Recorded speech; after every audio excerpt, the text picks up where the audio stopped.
Andreas Kieling has been fascinated by bears for many years. Cave bears must have been real giants. Their head is absolutely enormous. There are always new rumors of gigantic bears surviving in remote places. Andreas can't get the idea of them out of his head. Do they really still exist? He just has to find out. After years of searching, he finally met them, face to face, in one of the most inaccessible parts of Alaska.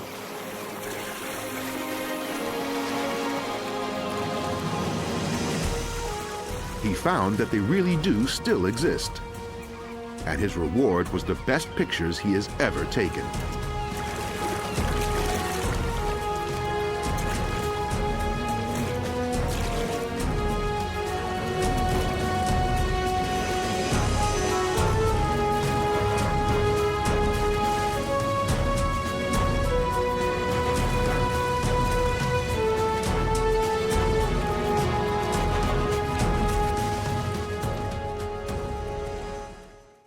In his search for the giant bears, Andreas reads everything he can lay hands on. One day he comes across the headline, "Giant Grizzly Skeleton Found on Aleutian Islands." This reminds him of a discovery he had made years before with his Indian friend Greg. In an abandoned trapper's hut, they found old photos showing bear skins of an incredible size. At the time, for them, this was real evidence that these giants still exist. Some weeks later, he is in Alaska again. Together with Greg, he wants to find out how much truth there actually is in these stories of giant bears. They begin their search in central Alaska, an area which Greg knows well, where they are almost certain to run into grizzlies. Wow, look at the great view. Isn't this fantastic? You see the caribou? Yeah. But first, something else. They find a caribou in a wide riverbed, cornered by wolves.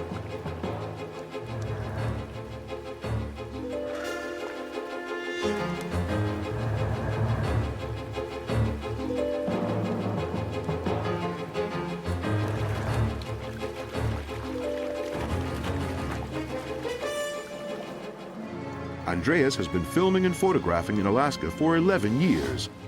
But in all that time, he has never seen the climax of a hunt. The animals in this huge country are relatively few and far between, so the chance doesn't often arise.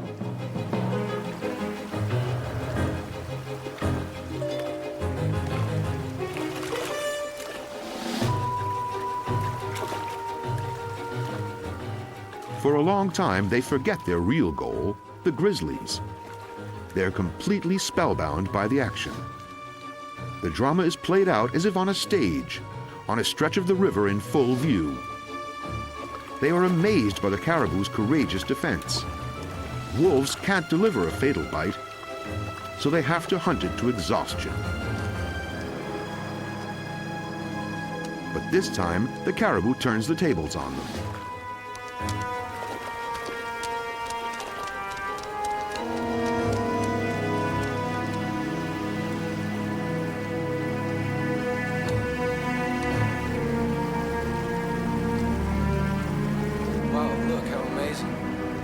Gave up on the caribou. That's unusual. They have pitched their camp on a hilltop with a good view. Towards evening, they have visitors.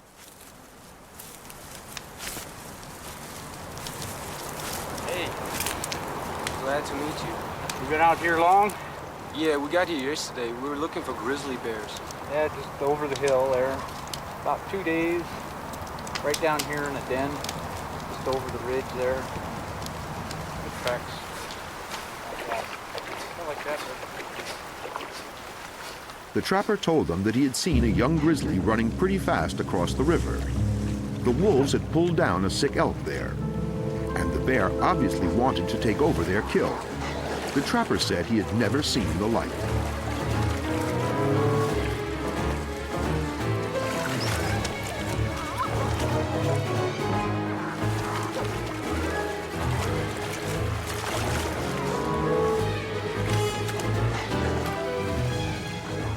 course, the wolves didn't want to give in. They fought hard and fiercely to defend their prey. This was a bit risky. If the bear had caught one of them, it would have broken every bone in its body.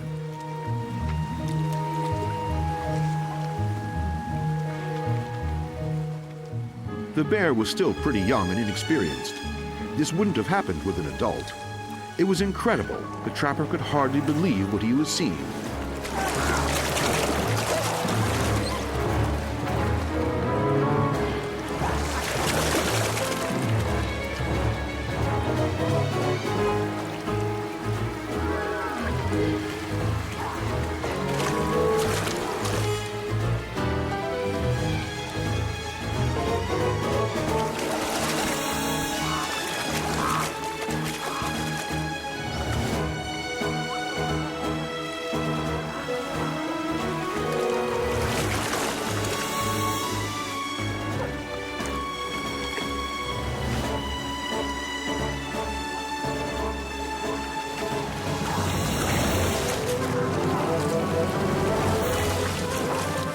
But gradually the bear got the upper hand.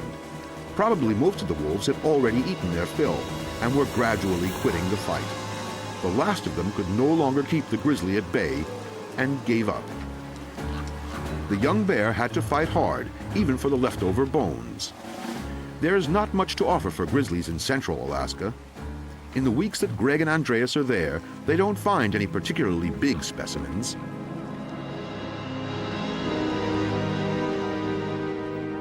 So they decide to have a look on the southeast coast of Alaska. The climate there is more gentle, and the coastal mountains are covered in dense forests. The annual rainfall here is higher than in the tropical rainforests, and the temperatures are relatively mild. There is much more food to be found in the forests and rivers here than in the interior. In the dense vegetation, they work long and hard tracking bears. Coastal brown bears, as the grizzlies here are called, are amazingly shy. Andreas can approach only very cautiously from upwind. Even so, it seems to spot him quickly and disappears further into the undergrowth.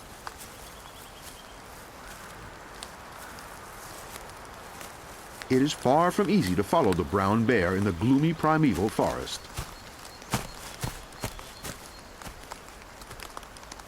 In spite of all his efforts, within half an hour he's lost sight of it.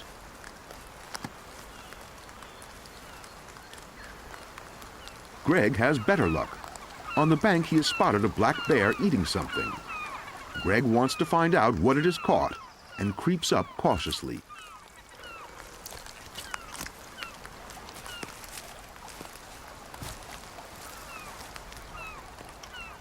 The startled bear reacts immediately. Unlike the grizzly, it doesn't retreat. Instead, it looks for safety up a tree. This is typical of black bears because grizzlies, their only enemies, can't climb.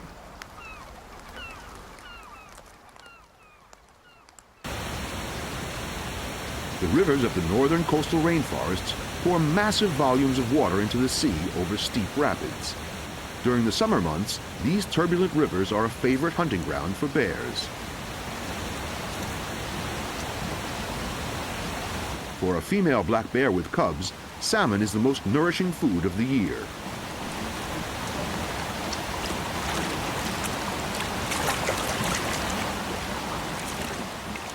When the huge shoals come up the river, the bears are very choosy. This one throws 2 salmon back.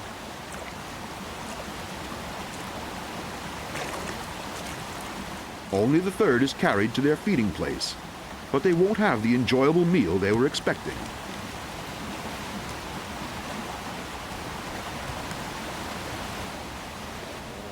The mother bear, so close to her cubs, does not by any means want company. Nobody with any sense would confront a mother who is so defensive against all comers.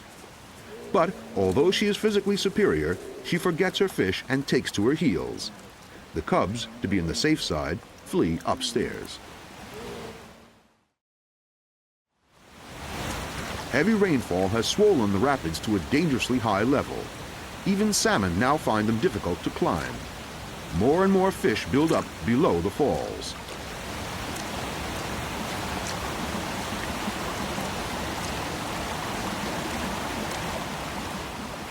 The fierce current also makes it harder for the black bears to catch their prey.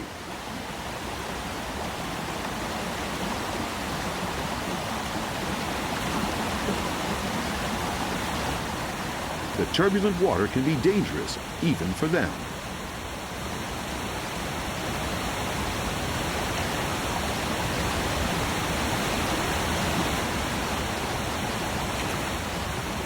The cubs no longer dare to go close to the waterfall, but their mother can still supply them with food.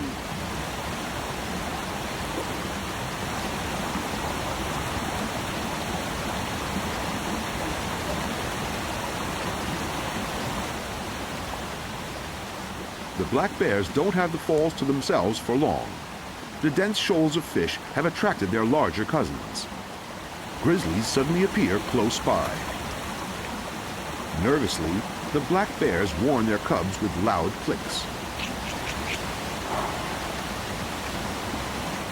For black bears, grizzlies are a serious and growing danger. When food is in short supply, they deliberately hunt their smaller relations. Here, in fact, they have more than enough to eat, but the mother black bear prefers to disappear along with her cubs. Better safe than sorry. The adolescent grizzlies monopolize this section of the river for weeks. Greg and Andreas wait a long time, but the young rowdies are the only bears there. Here, too, they find no giants.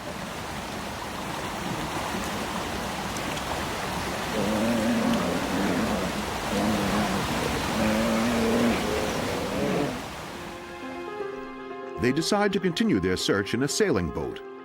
Further to the northwest, there is still very promising bear habitat, and a boat is the best way to get there. Their goal is Kodiak, the legendary bear island in the Gulf of Alaska. Some 100 sea miles lie before them. With luck, the weather will stay calm in these often stormy waters. After more than a week at sea, Kodiak comes into view. In the cold phase of the Ice Age, about 15,000 years ago, the sea level was much lower. Kodiak was then joined to the mainland, and coastal brown bears could easily walk there. Isolated on the island, the subspecies of Kodiak bears evolved. The Green Island, where there is plenty of rainfall but little snow, doesn't make for an easy landing.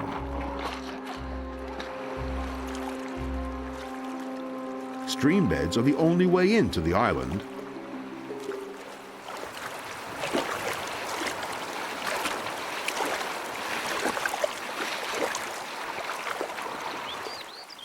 Almost impenetrable alder thickets as far as the eye can see.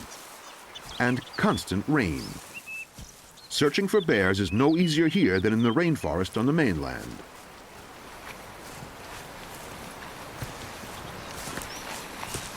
After several days, they finally find the first signs of bears. This spruce has been marked by a brown bear and used as a scratching post. At any rate, the tufts of hair hanging at an impressive height show that this was not a small bear. It is clear that here in the undergrowth, they are hardly likely to bump into a bear. All the same, they search the places where bears could now most probably expect to find food, the lakes and streams.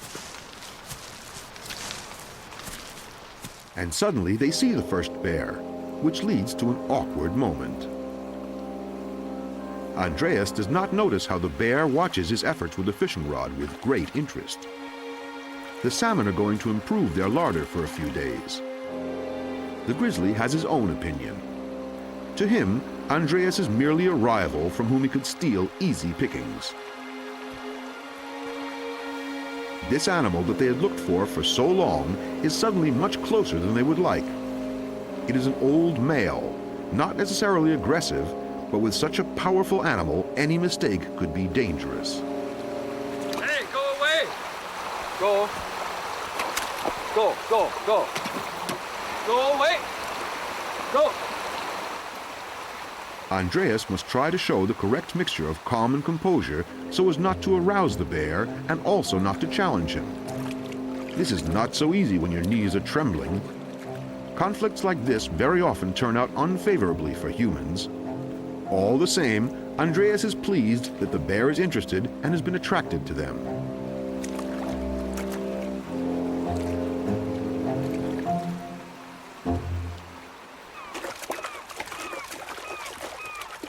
And now they have found it, the best feeding place for bears for miles around. A shallow fjord is absolutely swarming with them.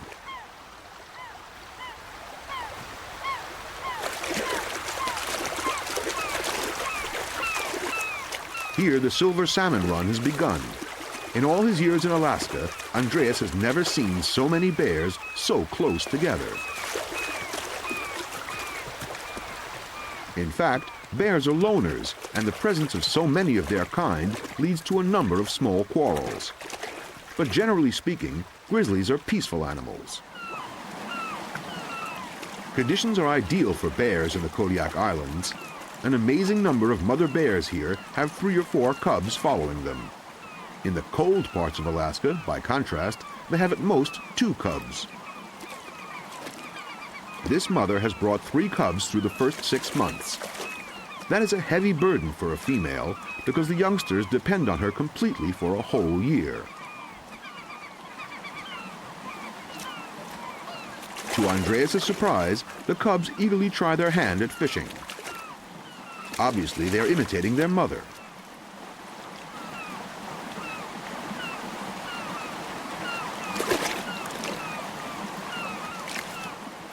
At first, they treat it as a game, and then the tiny creature actually succeeds. Andreas has never seen such a young fisherman in the whole of Alaska. He seems mightily proud of his catch.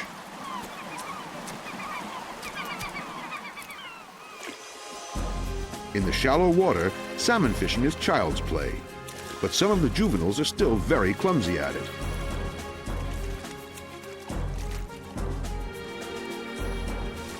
It's not so easy to get a firm grip on the slippery fish.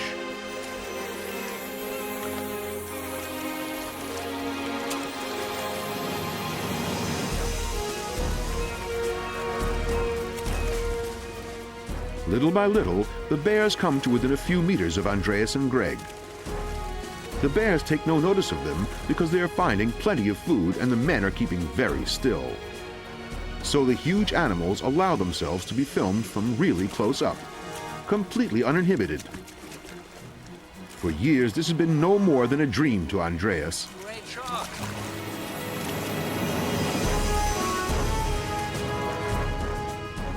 Sometimes it takes an amazingly long time for them to catch a fish. But they all now seem to be fully fed, not taking the hunt completely seriously.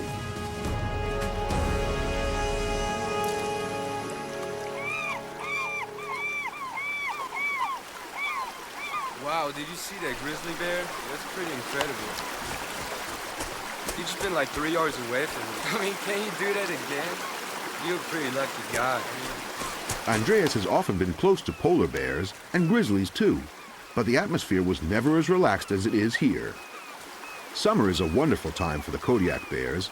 Without rod and line, without nets, they effortlessly haul in one fish after another. Andreas wants to see for himself how easy it is to catch a salmon with his bare hands.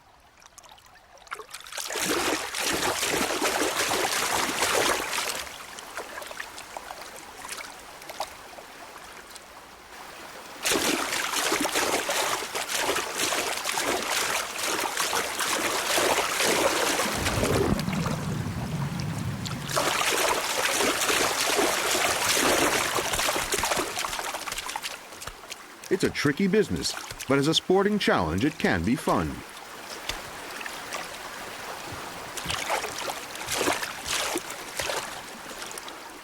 The professionals showed them time and again how it should be done.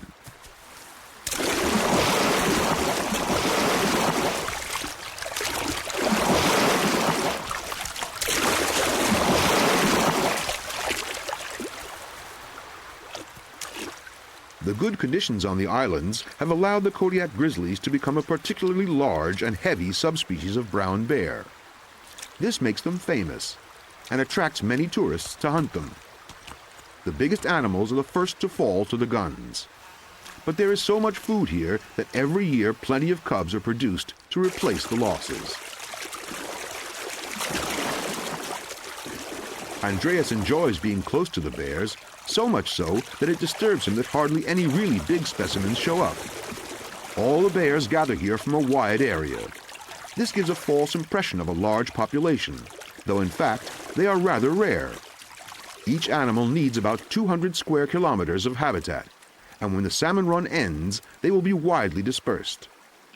If there aren't any really big bears to be found in a place like this, then there aren't any left. Trophy hunters have shot most of them, quite legally with a hunting license. Indeed, people warned them before they came that the giants would be very hard to find, but Andreas expected to find at least a few worthwhile specimens. In spite of the numbers of grizzlies at the fjord, they left the island disappointed. They want to look in one more place, the Aleutian Islands in western Alaska, an area so remote that it is hardly ever visited. The chain of islands lies in one of the stormiest sea areas on Earth. Enclosed to the north by the Bering Sea and to the south by the North Pacific, it is the foul weather factory for the whole region. With their light sailing boat, they are not exactly well equipped for these waters. They will need a few reasonably calm days to make the trip.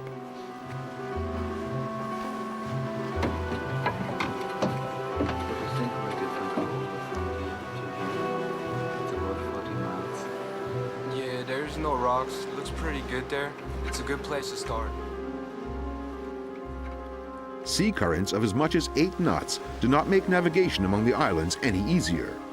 In their little boat, they feel like a plaything of the elements, and they are delighted to reach the shelter of the coast. Dominated by volcanoes, carved by glaciers, a wild mountain chain spreads before them. Frequent earthquakes often cause new reefs to be formed here, reefs that are not marked on any chart. Only a few fishermen occasionally stray into the area. A fox forms the welcoming committee. And immediately they see bears.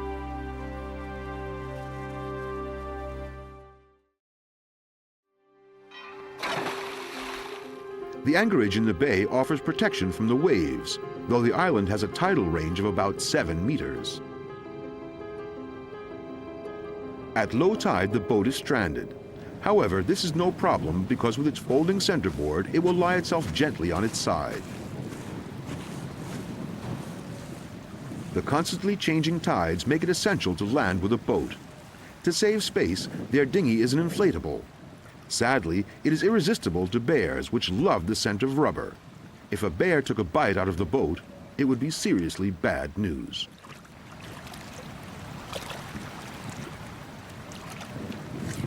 So they build a small frame out of driftwood on the bank where they can leave the canoe. It doesn't hang very high, but at least the bears won't be able to reach it.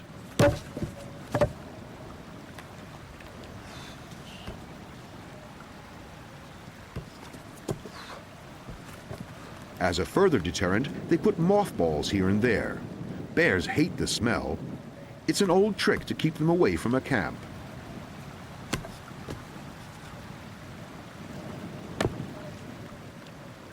To their surprise, it seems not to work for foxes. They are actually attracted by the smell.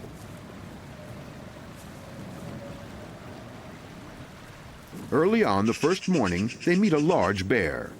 It pays them no attention as it rummages along the tide line looking for food. He's an older, massive bear. Yeah, you're right. I think he is close to 1,000 pounds. Yeah, maybe. He's huge. He's a real big kind. He's a nice exemplar. That's the biggest bear we saw on this trip. They don't want to rush things, so they let the animal go on its way. Sadly, after that it doesn't reappear. Andreas searches the beach all day for tracks until he finally finds something. An enormous animal must have passed this way. Even though tracks in sand can easily look bigger than they really are, this footprint was made by a giant bear. Giant footprint. They follow the trail until they lose it on rocky ground. When they see 2 bears in the distance on a seagrass meadow, they breathe a sigh of relief. though not because the bears are giants.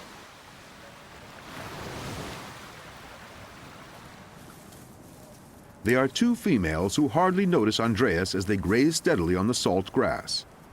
It contains valuable proteins and minerals, but to become anything like satisfied, the bears must feed almost continuously. A female with cubs needs up to 20,000 calories per day to feed her young and lay down a fat store for the winter. She will not manage this with only seagrass to eat.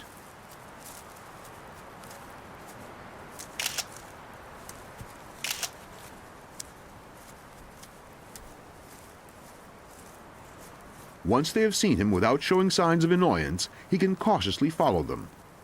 They have shown that they will tolerate him in their own way. But he shouldn't risk forcing it.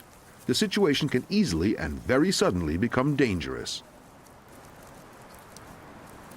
The animals stay completely calm. In this isolated place, they have probably never met humans yet and have had no untoward experience with people. However, their close presence demands respect.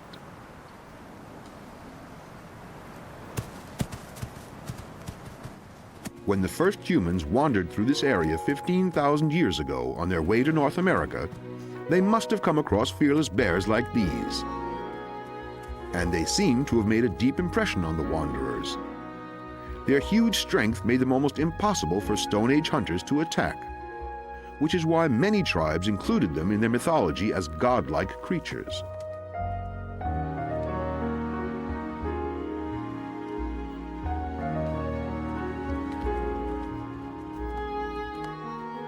And it seems certain that some shamans drew practical benefits from the bears.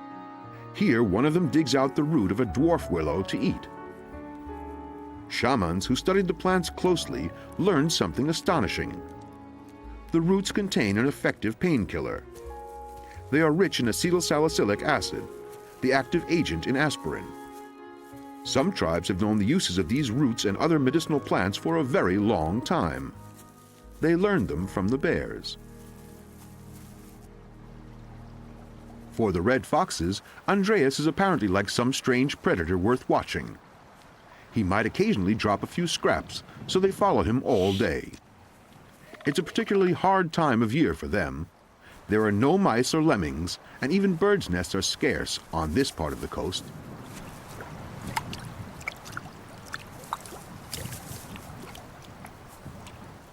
Small sticklebacks live in the brackish pools. Along with washed-up flotsam and jetsam, they are the fox's only source of food in this season. The foxes watch carefully to see how Andreas makes out as a fisherman.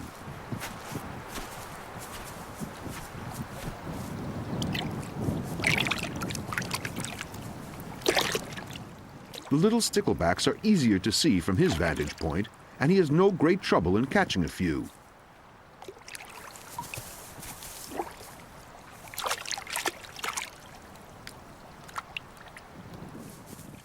The result is an immediate squabble between the foxes.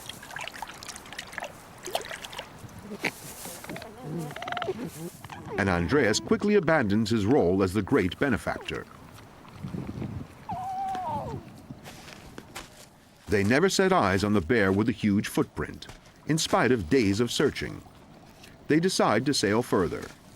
There are any numbers of bays here and offshore islands where no human has set foot for decades. Nobody knows where the bears go in the various seasons of the year.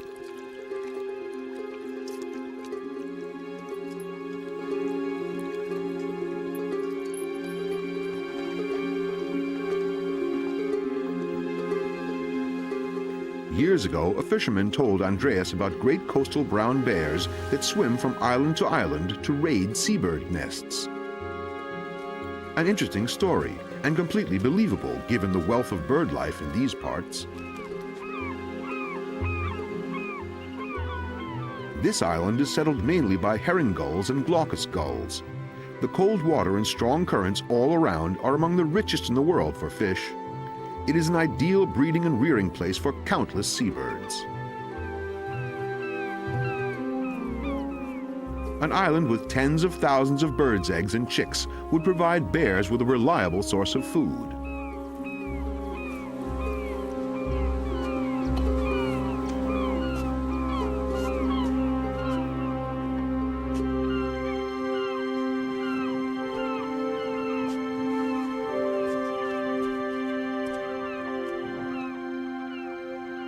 But try as they might, they can find no sign of predators.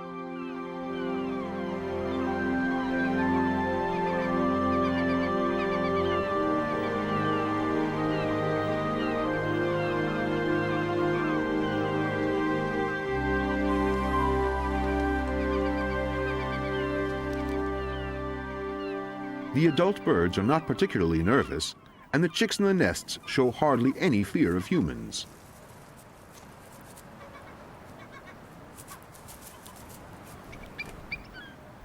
For a bald eagle, islands like this are a gold mine for a few weeks. They have built their eyrie on the highest cliff.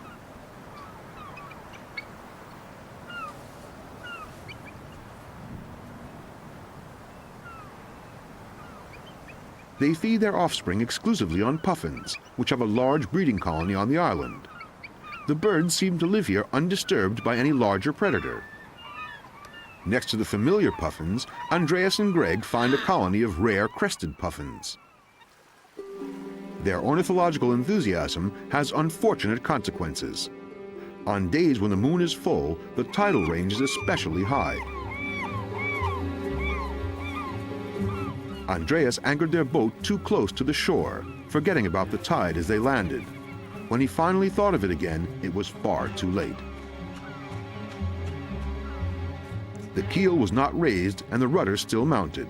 A big mistake, which with a very low tide can lead to serious trouble. The boat is listing alarmingly. If the fiberglass hull is split, it can mean a sudden end to their expedition in such a deserted place. The long rudder hit the bottom first and broke. Only a stump remains. Repairs are impossible with the tools they have on board. This means that their ability to steer will be strictly limited. This is a poor prospect in these difficult waters, so far from the nearest settlement.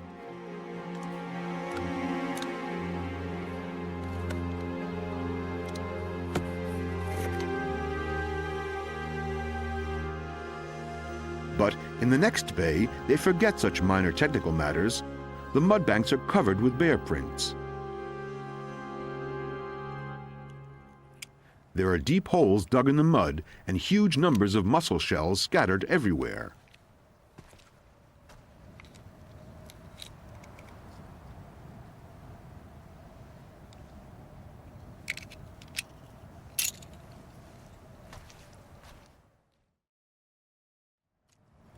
At the edge of the bay, they discover a giant coastal brown bear whose size and weight put all the animals they have seen so far in the shade.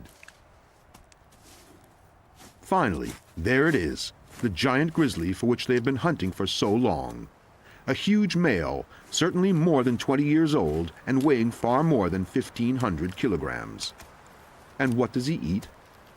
Little hard-shelled mussels. So, how many must he open in a day to satisfy his hunger? Yet he does it very carefully and with great skill.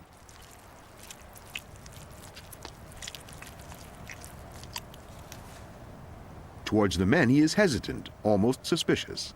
But bears here were never systematically hunted. Here, undisturbed for centuries, they could grow into giants like this. All Andreas can do is to stay still and let the monster come towards him.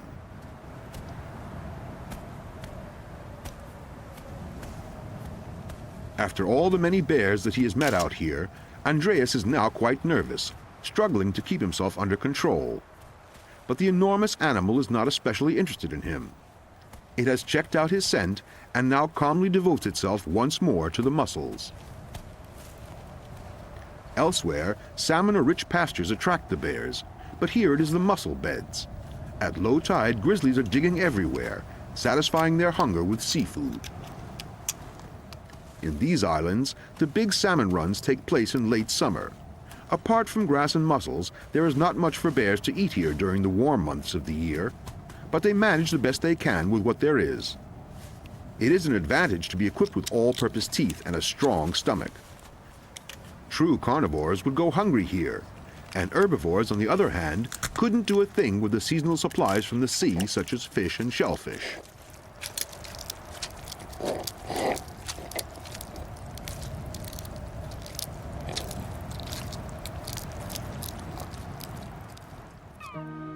There is hardly any competition when the food supply is so evenly spread out. It's not worth squabbling over a few mussels. The mud bank is full of them. Week after week, the brown bears feed almost exclusively on mussels. Then some of the bears become restless. More and more of them leave the bay and wander inland over the mountain crests. Andreas and Greg have some hard days ahead of them because they have to haul their equipment a long way.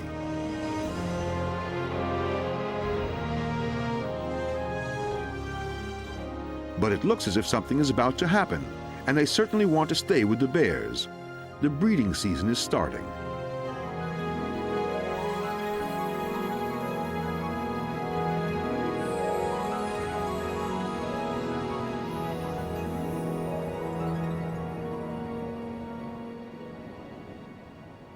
Beyond the mountain range, in a wide valley, they run into a large gathering of bears once again.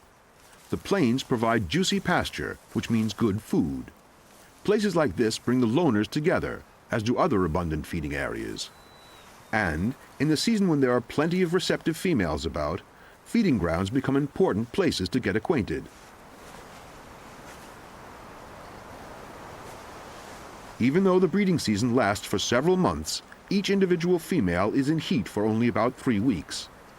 Unlike many other mammals, the bear's ovulation is not spontaneous, but is brought on by her partner's courtship. This is important among animals that live alone, so that when the female is ready to conceive, there is also a male on hand who is ready to mate.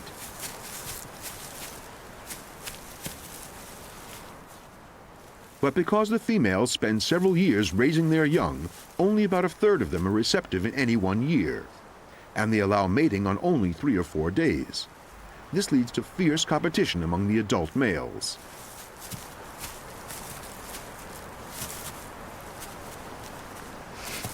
A stronger rival brings the cozy partnership to a sudden end. But he can't just take over the female. She too has a choice in the matter.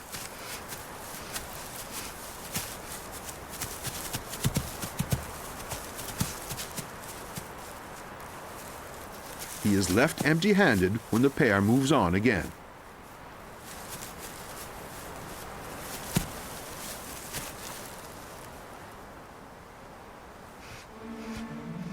For the first time, Andreas sees a mother bear with 4 cubs. Until now, this was known only on Kodiak. But the Aleutian climate is just as kind, and the bears have plenty of food. Or at least in theory. In fact, the cubs don't look too well, and their mother also shows signs that hard work has taken its toll. It strikes Andreas once more how little the bears are actually studied here in the far west. These islands have practically never been visited by people, so long studies are hardly practicable. He feels privileged to be able to observe the great predators here in peace. Fully grown brown bears have no natural enemies. Their mortality rate is somewhat less than 5%. But for young animals, it is very different. A third of all cubs do not survive their first year, and about 1 in 5 die in their second. The next critical phase comes when they are driven away by their mother to become independent. About another third die as a result of this. Thus, their idyll is an illusion. Indeed, there are more bears here than in any other place he has visited, but every young bear that wants to settle here must drive out a dominant animal.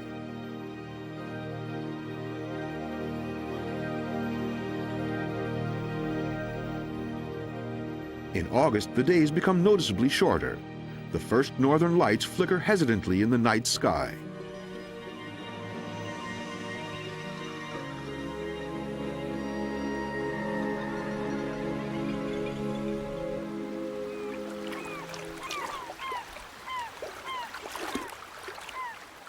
For the coastal bears, a time of plenty starts. Now in late summer, the first salmon run comes in to spawn. This has nothing in common with the well-known salmon migration which Andreas has seen so often at home in Europe.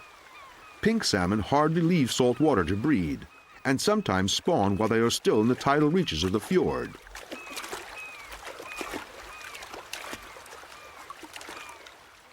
Here hardly any of the rivers reaches far inland, and there is no strong current for the salmon to overcome.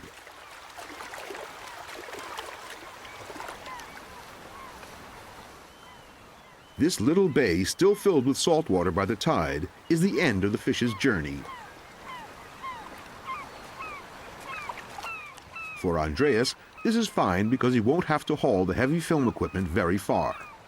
He moves slowly and lets the bears know from a long way off that he is coming. As before, and as expected, they pay him no further attention.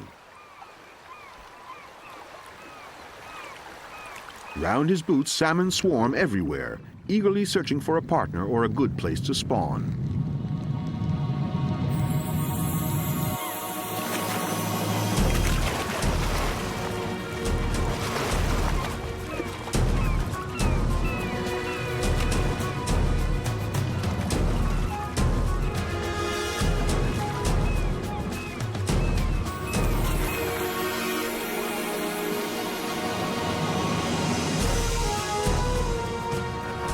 Andreas is overwhelmed by the sudden surge of life in what was such a quiet bay.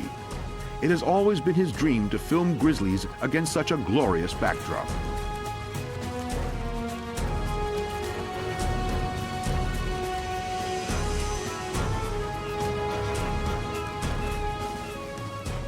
But it wouldn't be wise to imitate him.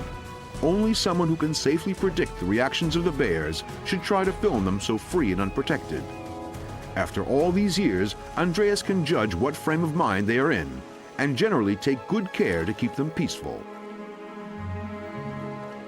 It is essential not to try to approach them, but instead to let them come to the camera.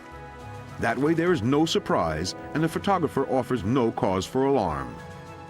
All the same, Andreas is very tense. A lion tamer probably feels much the same with his big cats in the circus ring. This time they are so close that he fears for the safety of the camera. If in the excitement of the moment they charge at him, he has hardly any chance of getting out of the way.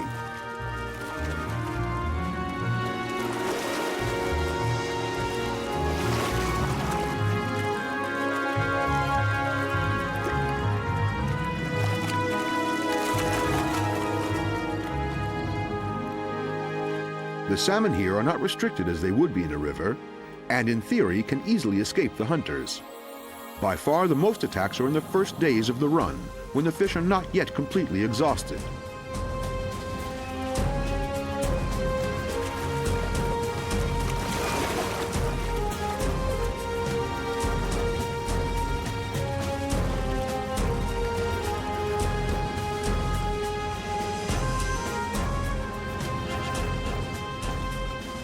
But experienced bears know how to get hold of their fast-moving prey.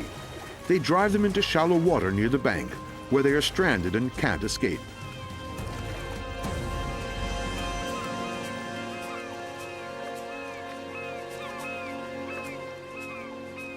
And then they have 4,000 more calories for their store of winter fat.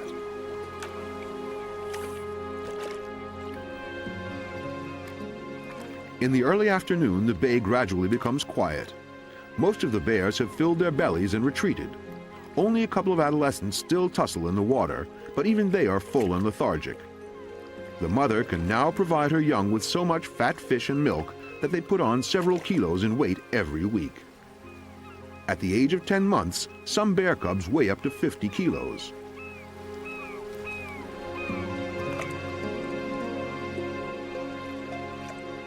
For pregnant bears, the food supply before the onset of winter is especially important.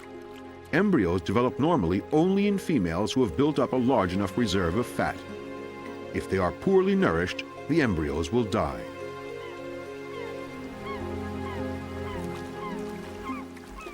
This is why females often fight for the best fishing places, even when there is an abundance of food.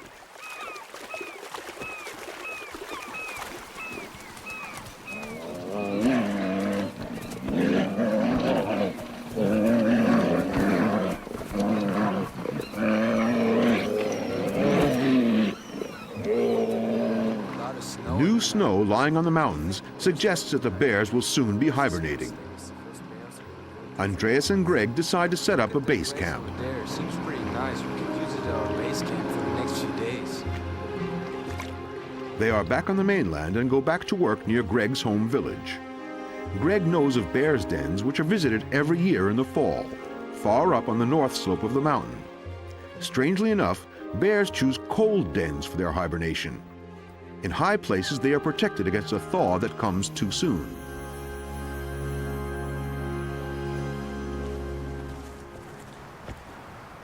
It's not the cold that bears hide from, but hunger. They hibernate because there's nothing to eat in the winter months. If they woke too early because of warm weather, they would have to go hungry for a long time. The dens are often amazingly small. Most of them are only a short passage and a chamber which is just big enough for the animal. In the northern part of their range, grizzlies spend as much as 60% of their life fast asleep in these little holes. This also seems to be the reason why bears are such different sizes. On Kodiak and the Aleutians, the climate is much milder than here on the mainland because they are surrounded by sea. Presumably, many bears on the Aleutians do not actually hibernate and can find enough food to remain active even in winter. Afterwards, they grow into the legendary giants. The expedition to the bear dens brings them back into the dry, cold climate of Alaska, where Andreas Kieling has lived for so long. While on the Aleutians, rain is still falling, and the bears have returned to eating mussels and grass after their feast of salmon, here it is icy cold with a thick covering of snow everywhere.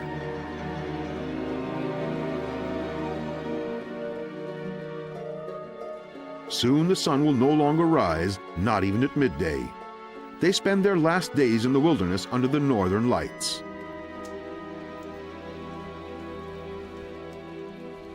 Andreas and Greg's search for the giant bears is over. They have found them at the very end of the North American continent, where people seldom venture. Oh, wow, what a great show. It's incredible. The most impressive thing about grizzlies is their calmness. The really big bears are not bloodthirsty monsters. Instead, they are relaxed, peaceable animals. They might make impressive trophies, but to shoot them takes no skill or courage.